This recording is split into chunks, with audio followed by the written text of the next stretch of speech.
Okay, sa mga Bible, Job 32, 5 to 9. Sabi po rito, but when Elihu saw that the three men had no further reply, he became very angry. So Elihu, son of Barachel, the Bosite, spoke up, I am young, but you are elderly. That is why I was fearful and afraid to explain to you what I know. Verse 7, I said to myself, age should speak and length of years should make wisdom known. But it is the spirit in people, the breath of the Almighty that makes them understand. It is not the aged who are wise, nor old men who understand what is right. Tama. Title po ng pag-aaralan po natin, Karunungang mula sa Diyos. Sabi mo sa katabi mo, peace be with you. Amen. Okay, pwede na po tayo umupo. Amen. Okay. So muli, dito po lahat po ng atensyon. Alisin po natin po yung disturbances. Concentrate po natin ang ating paningin. Okay? Dito po sa harap, pandinig, dito po sa harapan. Okay? So, ano po ba? May dalawang katanungan po rito. Unang katanungan, ano po ba ang kwento kay Job? Okay? Sa mga nakakaalam kay Job. Ano po bang kwento kay Job? Si Job po ay isa pong lingkod po ng Diyos. At dahil lingkod po siya ng Diyos, pinagmamayabang siya ng Diyos kay Satanas. Kaya sabi ng Diyos kay Satanas, nakita mo ba yung lingkod ko na si Job? Na walang matuwid at matuwid dito sa lupa maliban sa kanya. So pinagmamayabang po tayo po ng Diyos kay Satanas kapag tayo po ay matuwid. Okay? Pero sinabi ni Satanas sa Diyos, pinaglilingkod lang naman yan sa'yo dahil pinagpapala mo Kinukubkub mo yung lahat ng kanyang mga ari-arian at kanyang mga minamahal. Pinaproteksyonan mo kasi yung kanyang mga pag-aari. Pinagpapala mo siya. Kunin mo yung kanyang pagpapala. Kunin mo yung kanyang pag-aari at isusumpa. Tignan mo, isusumpa kanya sa iyo. Isusumpa kanya ng mukhaan, sabi ni Satanas. So, ipinahintulot ng Diyos na subukin po si Job. Nawala lahat ng kanyang kayamanan, nawala lahat ng kanyang ari-arian, mismo yung kanyang mga anak, sila ay nangamatay, nawala lahat ng kanyang minamahal, ngunit may natira po sa kanya, hindi nawala ang Diyos sa kanya. At ang tanong po na number 2, sino ba si Elihu? Sinong nakakaalam kung sino si Elihu? Palagay ko, walang nakakaalam kasi nga si Elihu ay hindi binanggit halos sa buong aklat po ng Job. Kapag ikay nagjo-journal, alam mo yan. Sinong nagjo-journal? Amen? Ang ganda po mag-journal, alam niyo po ba yon? Kaya nalalaman mo yung pinaka-sikreto doon po sa salita po ng Diyos. So dahil hindi kayo nagjo-journal, ipapakilala ko sa inyo si Elihu. Si Elihu ay nagalit sa doon sa binasa natin, sa tatlong kaibigan po ni Job. Pinagalitan niya kasi nagsalita po sila ng hindi ayon sa karunungan ng Diyos. Okay, mamaya pag-aralan po natin. Nagsalita sila. Si Elihu ay dumating lamang sa Job chapter 32. Pero pag mula Job chapter 1, bago ng 32, hindi man lamang nabanggit ang pangalan po ni Elihu. Ang nabanggit ay si Job at yung tatlo niyang kaibigan na si Eliphaz, si Bildad at saka si Zophar. Na nang si Job po ay marami ng problema, dumating po yung tatlo niyang kaibigan at sila po ay umupo para damayan po si Job. Bigla-bigla, all of a sudden, biglang nagsalita si Elihu. Ang mga Bible scholars, sinasabi nila, baka mamaya bystander lang siya. Nandun lang siya na nakikinig, nakikialam, nakikimarites sa usapan ni Job at saka po ni tatlo niyang kaibigan, si Eliphaz, si Bildad at saka si Zophar. Kaya nandun siya. Pero may binabanggit po ang Biblia sa Job 32. Ano pa yung binabanggit kay Biblia? Sa Biblia kung sino po si Elihu. Si Elihu was a younger than the three friends of Job and Job. Kung si Elihu ay bata kaysa sa mga kaibigan ni Job at kay Job mismo. Job 32 verse 4, sabi, sa binasa natin, Now Elihu have waited before speaking to Job, because the others were older than he was. So naghintay po si Elihu. Nandun po yung wisdom of God sa kanya. Kasi na pag nagsasalita yung mga matatanda, lahat ng matatanda sabihin, praise the Lord, walang nag-praise the Lord kasi walang matanda rito. Wala kang senior citizen dito, may edad lamang. Amen? So hindi po siya nagsalita parang sa kasabihan po sa Tagalog, huwag kang sasabat kung nagsasalita o nag-uusap yung mga matatanda. So may wisdom po si Elihu. Okay, ano pang sinabi? So Elihu, son of Barachel, the Bosite, spoke up, I am young, but you are elderly. That is why I was fearful and afraid to explain to you what I know. So si Elihu, hindi lang po naghintay, nagbibigay respeto po sa mga matatanda. Kasi inaakala niya na ang mga matatanda ay higit na marurunong kaysa sa kanya. Kaya binigyan niya po sila ng daan. Okay? Kaya po siya may takot. Baka yung sabihin niya, hindi ayon sa karunungan. Nagbibigay po siya ng respeto sa mga matatanda. Ibig sabihin, alam ni Elihu kung kailan siya magsasalita. Andiyan pa po ba tayo? Number 2, Elihu knew where true wisdom and understanding come from. Alam po ni Elihu kung saan nanggagaling ang tunay na karunungan. Job 32:8-9, but it is the spirit in people, the breath of the Almighty that makes them understand. Okay? Ang hininga ng Diyos ang nagbibigay ng pangunawa. It is not the age who are wise. Hindi ang mga may edad, ang matatalino, ang marurunong, nor old men o mga matatandang lalaki. It is not the age who are wise, nor old men who understand what is right. Hindi daw po yan, hindi dahil sa may edad ka kaya naunawaan mo.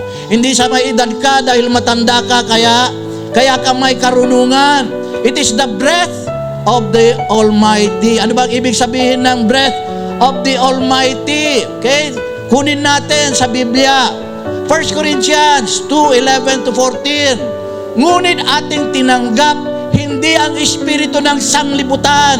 Hindi ang espiritu ng sanglibutan. Yun po ay isang espiritu. Ang sanglibutan ay may espiritu.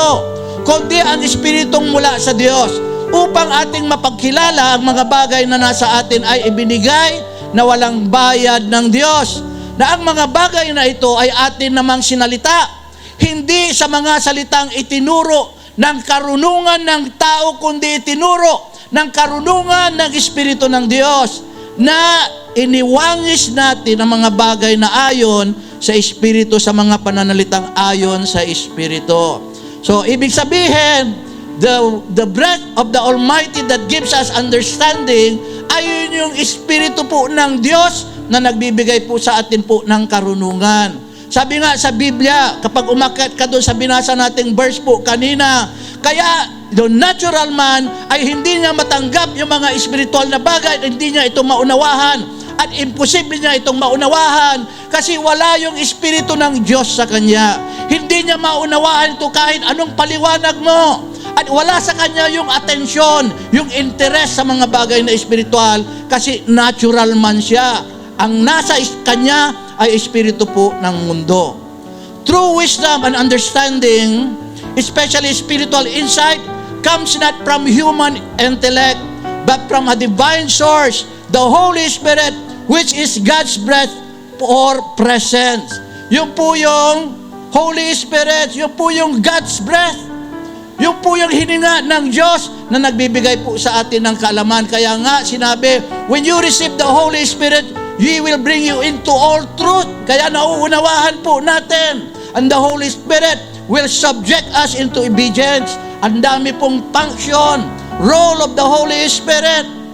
Yung po yun. Amen? The Holy Spirit gives us understanding.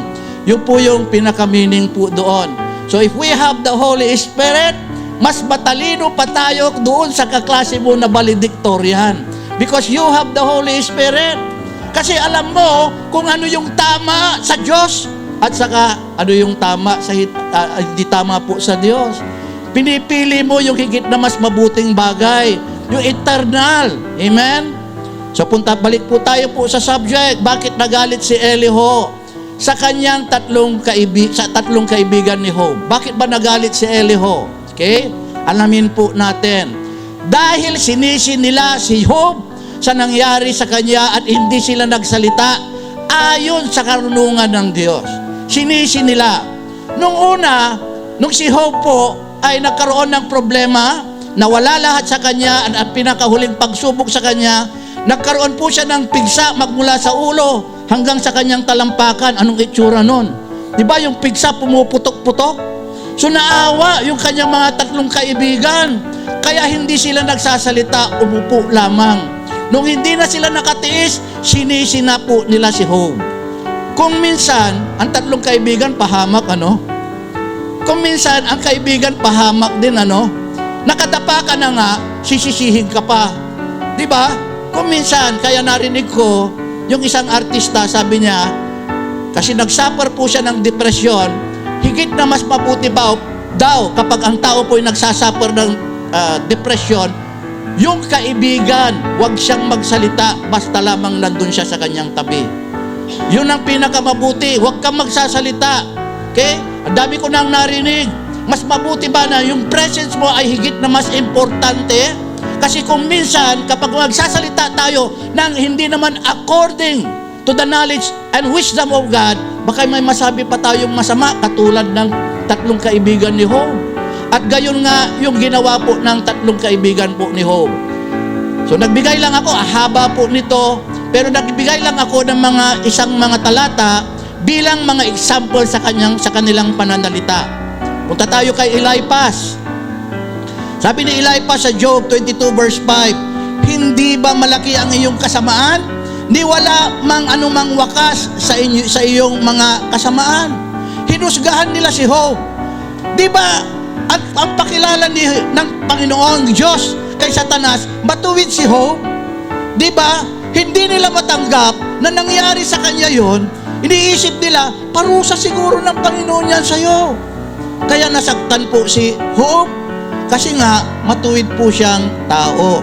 Sabi naman ni Bildad, Job 8:5-6, kung hanapin mong mainam ang Diyos at iyong pamanghikan ang makapangyarihan sa lahat, kung ikaw ay malinis at matuwid, walang pagsalang, ngayon gigising siya dahil sa iyo at pagpasasaganain ang tahanan ng iyong katuwiran. Sinisi rin niya si Job. Akala niya may kasalanan si Job, kaya siya dumadanas ng matinding kahirapan, matinding pagsubok. Akala nila parusa ng Diyos sa kanya yung nangyayari po sa kanya. Sabi naman ni Supar, okay, 2029, ito ang bahagi ng masamang tao mula sa Diyos. Tinawag niyang masamang tao si Job. Nagsasalita si Supar na hindi ayon sa karunungan ng Diyos. Naaawa sila kay Job, pero mali yung kanilang sinasabi. At ang manang takda sa kanya ng Diyos. So sa tatlo, nagalit po si Elihu. Pero ang tanong, bakit nagalit naman siya kay Job? Okay, gusto niyo pong malaman. Kasi si Elihu, hindi lang nagalit sa tatlong kaibigan ni Job, nagalit din mismo siya kay Job. Andiyan pa po ba tayo? Gising na gising po ba tayo? Amen. Alamin po natin, maiksi lang po ito. Kayong mag-alala. Bakit nagalit si Elihu kay Job? Dahil sinisi niya ang Diyos sa nangyari sa kanya at hindi maunawahan na pagsubok lamang ang lahat. Sinisi niya ang Diyos. Andiyan pa po ba tayo? Ano ba yung sinabi niya? Job 27:7-9. Why do the wicked go on living? Bakit yung mga masasama nabubuhay ng patuloy? Grow old, even increase in power. Sila pa ay nagiging makapangyarihan, yung mga masasama. Their children are firmly established in their presence. Yung kanilang mga anak ay lumalaki, nagkakaroon ng tagumpay. Their offsprings before their eyes. Their houses are safe and without fear, and no rod of punishment from God is upon them. Si Job mismo ay nagsalita rin ng walang karunungan sa Diyos. Inakala niya na higit na kawawa siya kaysa doon sa mga hindi naglilingkod sa Diyos. Inakala ni Job na mas maswerte pa yung mga hindi naglilingkod sa Diyos, higit pa silang pinagpala kaysa sa kanya. Iniisip niya, bakit yung mga mayayaman, bakit yung mga tao hindi namang naglilingkod, pinagpapala po sila. Hindi ayon sa karunungan ng Diyos yung sinasabi po ni Job. Hindi niya alam, pinagmamayabang siya ng lumikha ng langit at ang lupa doon kay Satanas at sa harap ng mga anghel. Pinagmamayabang siya. Ibig sabihin, pag pinagmamayabang, tuwang-tuwa ang Diyos sa kanya. Tuwang-tuwa ang Diyos sa kanya. Bakit niya binigyan ng ganong pagsubok? Ang tindi ng kanyang pagsubok? Kasi challenge nga ni Satanas ang Diyos. Ang sabi ni Satanas kasi, naglilingkod lang yung mga yan kasi pinagpapala mo sila eh. Binibigyan mo sila ng magandang kalusugan eh. Subukan mo sila, tingnan mo, itatakwil ka niya sa kanyang mukhaan. Pero sa totoo, ang Diyos ay tuwang-tuwa kay Job. Naunawahan ninyo? So mali na ang wisdom na pumapasok sa kaisipan po ni Job. Kaya't nagalit po si Elihu. Kaya sabi ni Elihu, John 34:7-9, sinong tao ang gaya ni Job na umiinom ng pagkaduwahagi na tila tubig, na yumayaon na kasama ng mga manggagawa ng kasamaan at lumalakad na kasama ng mga masamang tao, sapagkat kanyang sinabi, walang napapakinabang ang tao na siya'y makapagpalugod sa Diyos. Sinabi niya, parang sinabi po ni Job daw, sabi ni Elihu, parang sinabi niya, walang saysay ang maglingkod sa Diyos. Naglilingkod ako sa Diyos, bakit ganito ako nangyari sa akin? Nawala lahat ng aking ari-arian, nawala lahat ng aking mga anak, may boils pa ako, may pigsa ako mula ulo.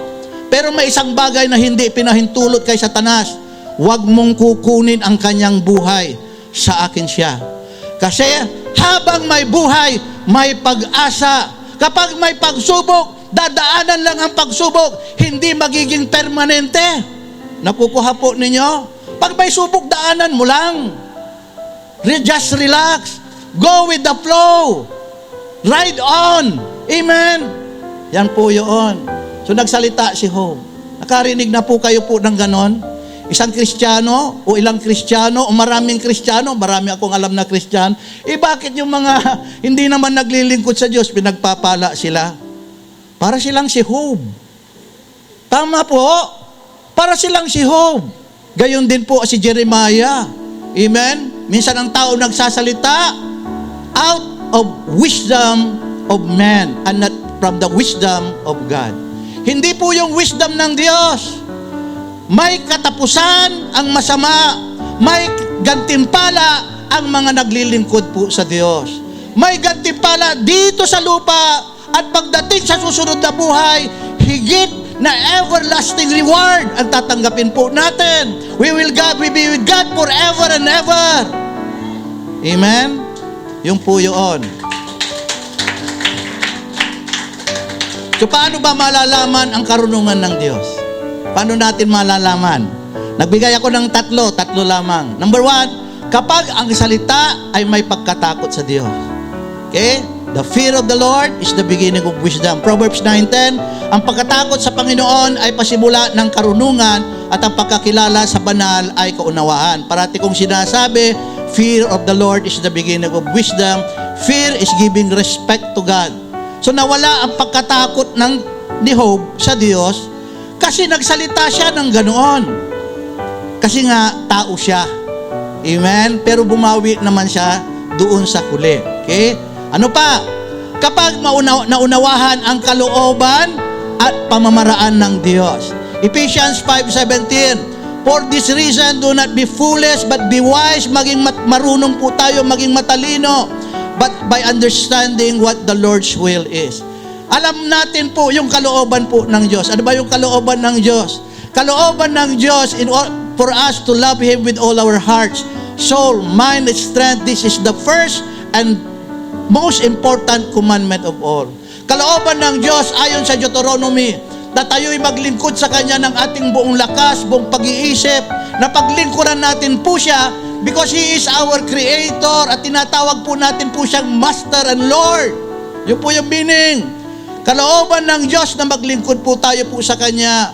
Kalooban ng Diyos na bigay po natin yung oras natin, yung talents po natin, lahat ng tinatangkilik po natin po sa Kanya. Kalooban po ng Diyos, na purihin po natin po siya. Yun po yung kalooban ng Diyos. Hindi kalooban ng Diyos na napipilitan lang tayong maglingkod po sa Kanya. Dahil siya po ay Diyos. Yung mga anghel sa langit, naglilingkod po sila araw at gabi. Pinupuri po nila po ang Diyos. Kaya napaka-importante, in order for us to be wise, alam natin yung kalooban at pamamaraan po ng Diyos. Number 3, kapag alam mo, maging malalim na panukala at pamamaraan ng Diyos. 1 Corinthians 2:10, God has revealed to us by the Spirit, for the Spirit searches all things, even the deep things of God. Even the deep things of God, makikilala mo kung sino siya. Yung malalim na panukala po ng Diyos, makikilala po natin. Amen? Kapag mayroon tayong karunungan sa Diyos. So, si Job ay hindi nakaroon ng pagkaunawa sa Diyos kasi hindi niya nalaman yung malalim na pamamaraan po ng Diyos. Ang pamamaraan pala ng Diyos ay iba sa ating pamamaraan. Isaiah 55:9-10, as high as the heavens are above the earth, so high are my thoughts above yours, and my ways above yours. Iba ang pamamaraan ng Diyos sa ating pong pamamaraan. Naunawahan po ba natin? At ang pamamaraan ng Diyos, kay Job, subukin siya para mas lalo siyang kuminang sa harapan po ng Diyos. Para mawala yung accusation po ni Satanas na naglilingkod lamang siya dahil po sa pagpapala. Tama po ba? Amen. Diretso po tayo. Ano ang mapupulot na karunungan ng Diyos mula sa mga pananalita ni Eliho? Okay, sinurtcut ko na po ito. Mayroong speeches si Eliho. Ang kanyang speeches, magmula 32 hanggang, chapter 32 hanggang 37. Okay, chapter 32 to 37. Number 1, wisdom na mapupulot po natin kay Eliho. God has not been silent. He speaks through our pains. God has not been silent. If we are passing through testing, God is never silent. He is speaking through our pains. Kapag halimbawa nagkasala po tayo at may nangyari po sa atin, God is talking to us that we come to repentance. God is speaking to us in our pain. Kapag tayo po ay dumadanas po ng hirap, dahil naman po sa pagsubok, dahil tayo ay matuwid, sumusunod po sa Kanya, God is speaking to us na hindi tayo iiwanan ni pababayaan man, na siya ay makapangyarihan, and God is bigger than the totality of our problems. God can speak through our pains. Yun po yung sinabi, konteksto po ng sinabi po ni Eliho. God is not unjust. He will eventually strike the wicked. Mali yung sinabi ni Job na yung mga hindi naglilingkod sa Diyos pinagpapala. In the end, God will strike them. At yung ang pagtira ng Diyos sa kanila ay sobrang masakit. Amen? Kasi hindi na sila makaka-recover. Sa mga matutuwid, kapag the evil or the evil situation strikes us, makaka-recover po tayo. Pero yung mga masasama, hindi na yung makaka-recover. Wala nang recover sa hell. Nakuha ninyo? Number 3, righteous living is not pointless. Though we are insignificant next to God. Ang mamuhay ng matuwid ay may kabuluhan. Kahit tayo po ay hindi naman talaga mahalaga sa Diyos. Alikabok lamang tayo sa harapan niya. Sabi ni David, nagpapasalamat ako, Panginoon, dahil binigyan mo ako ng pansin. Alikabok lamang ako sa iyong harapan. You are so heavens, and the highest heavens cannot contain you. Sabi po ng Diyos, sabi po ng ni David. Amen? Ano pa? We are in no place to criticize or question God. Remember to fear Him. Alam ng Diyos, nilagay ko ata dyan, ang kanyang ginagawa. Alam ng Diyos ang kanyang ginagawa. Magtiwala lang po tayo sa Kanya. Susubukan po tayo po sa ating pananampalataya.